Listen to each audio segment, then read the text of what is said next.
Hello, it is now the fourth day of my fast. I'm going to be going to Oregon today from Florida, cross country. So the next segment will be from my parents' house. Yeah, so I'm in. So I'm officially now in the fourth day of the fast, and that means that my body is officially in starvation mode, which means that my body is actively breaking down fat into ketones and using that for fuel, because there's no more food that I've been putting into my body. With the small exception of maybe the small amount of honey. I had my tea, which I'm now out of honey, which is fine.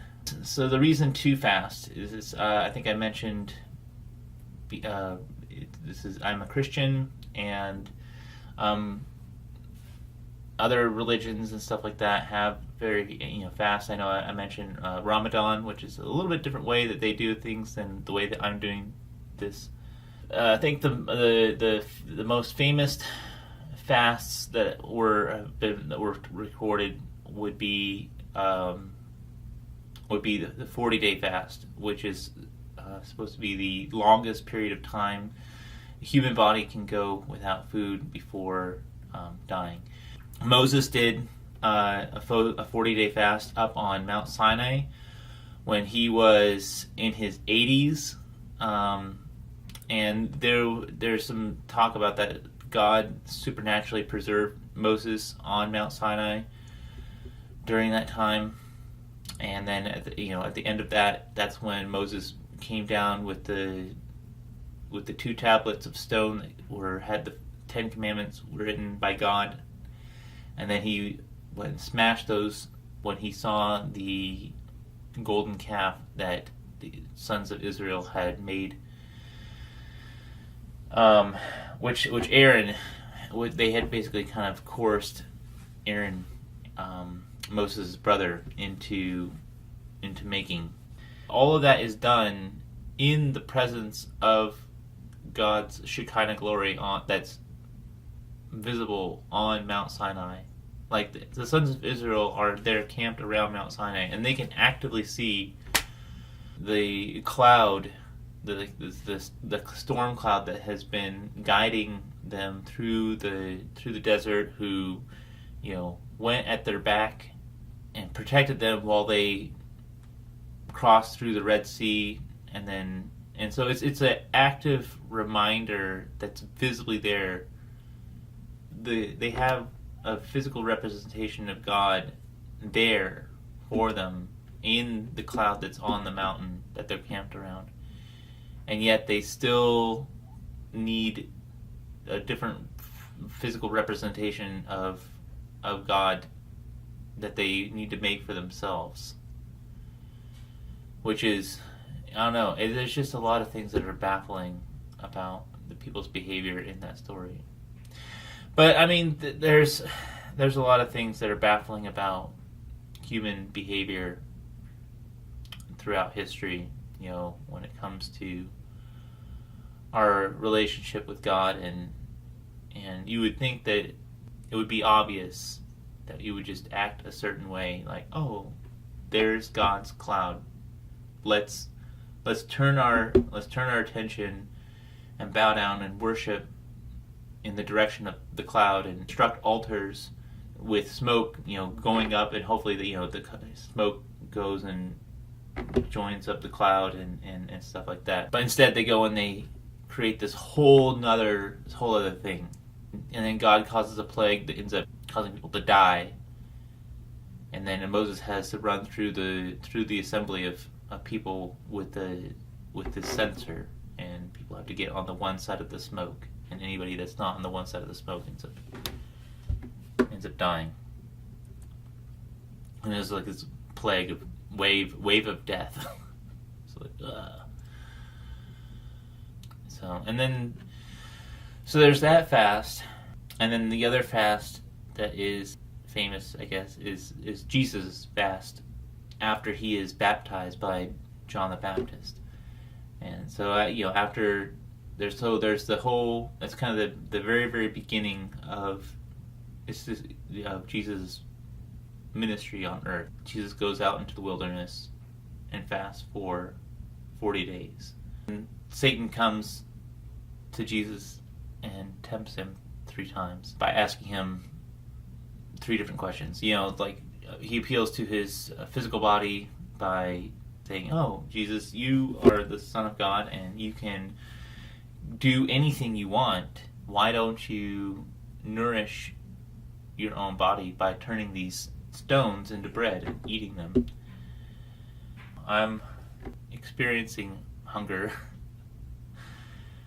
and sometimes it's fine, and sometimes you get like those waves. I think I mentioned this before. You get those waves of like real super intense, like your body's just like crying out for food, and you can like really feel it.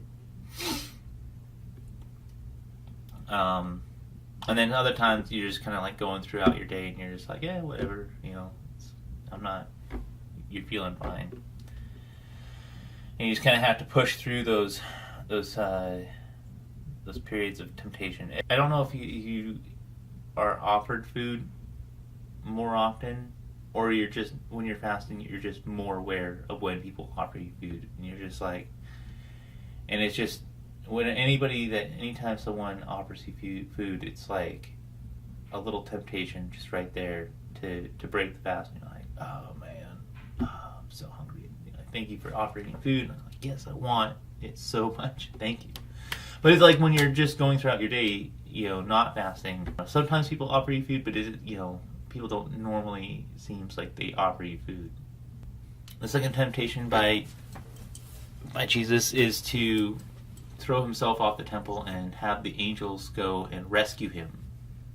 And so this is to like actively just reveal to people that Jesus is the Son of God, and kind of declare that he is the Son of God in a way that by Satan's own choosing.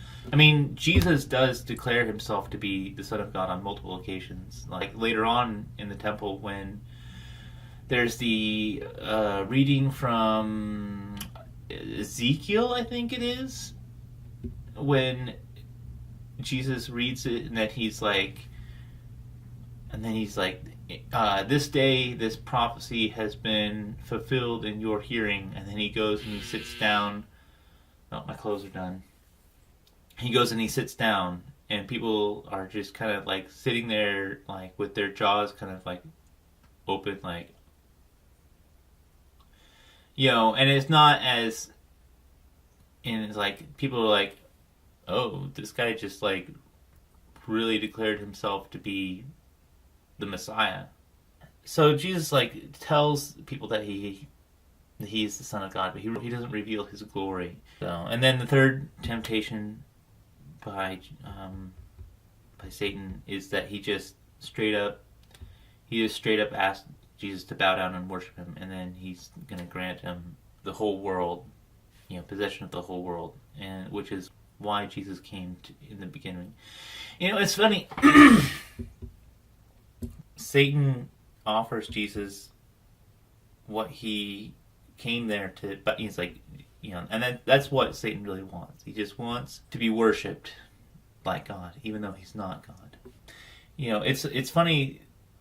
Jesus could have said this. Jesus would say something like, "It would not be yours to give if it hadn't first been given to you."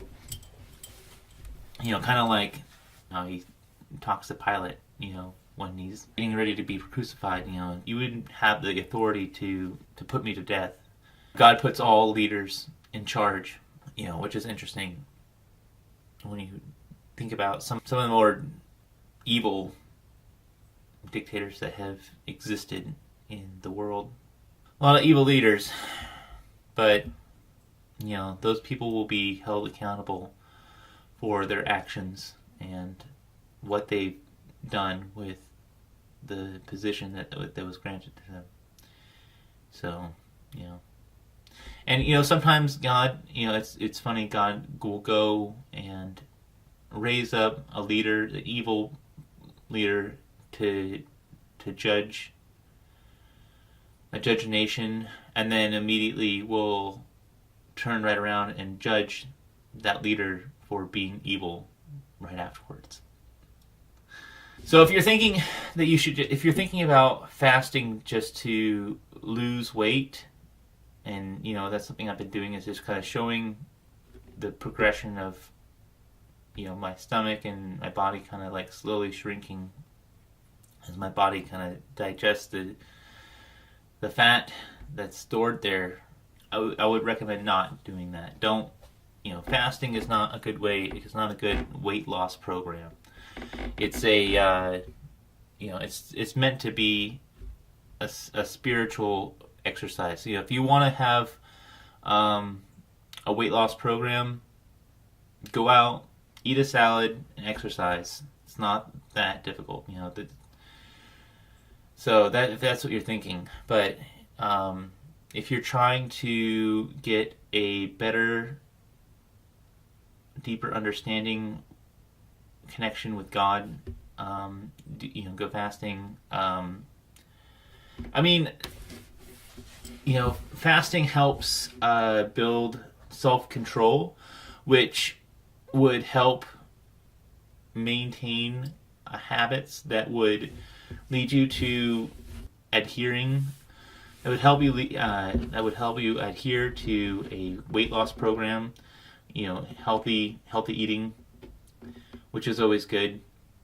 But fasting in and of itself is not a means to weight loss, because as soon as I start eating again, I'm probably going to gain a lot of the weight back.